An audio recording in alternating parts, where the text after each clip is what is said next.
Wolfenstein 3D was released in 1992. It was made by id Software. It's considered the grandfather of the first-person shooter. Basically, we're taking the origins of Wolfenstein and bringing it into the next gen. So things visually are way more over the top, but we're still dealing with Nazis, zombies, monsters, all that cool stuff that you saw in the original Wolfenstein.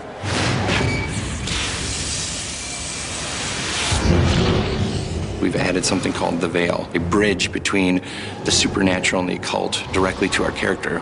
It's filled with all sorts of creatures that are floating around, and everything is all dark and wispy. You can only be there for a little while, but when you're there, you're very powerful. You move a little faster, your enemies are highlighted, you can walk through walls. You can slow down time and basically use that to get around some of the enemies. In the end, it still is about using your guns, big combat, big explosions, but we thought that this was a perfect way to really enhance the combat of the game.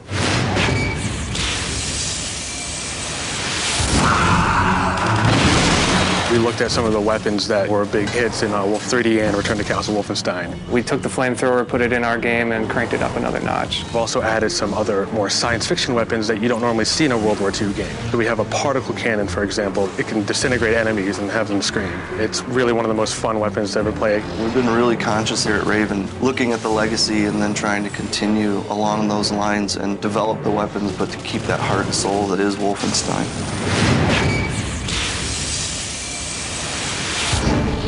As the games have evolved, we've seen the character grow of BJ Blazkowicz. He's turned from this sort of faceless, nameless person into a soldier, and then in the latest game, he's become more of a soldier spy. He's still that all-American, every-man type character. He's exciting, he's heroic, he gets his fist dirty, and he kicks ass.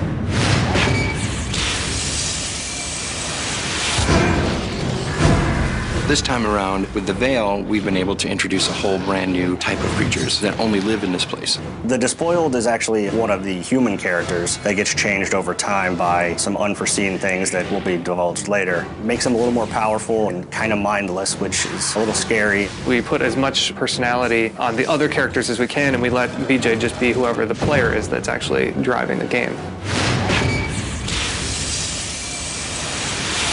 The franchise, I think, has a special place in a lot of people's hearts, and over the years that has consistently evolved. If you're an older fan coming in with memories of the previous games, you're going to really like the nostalgia, the feelings, the remembrance of characters, and that sort of thing.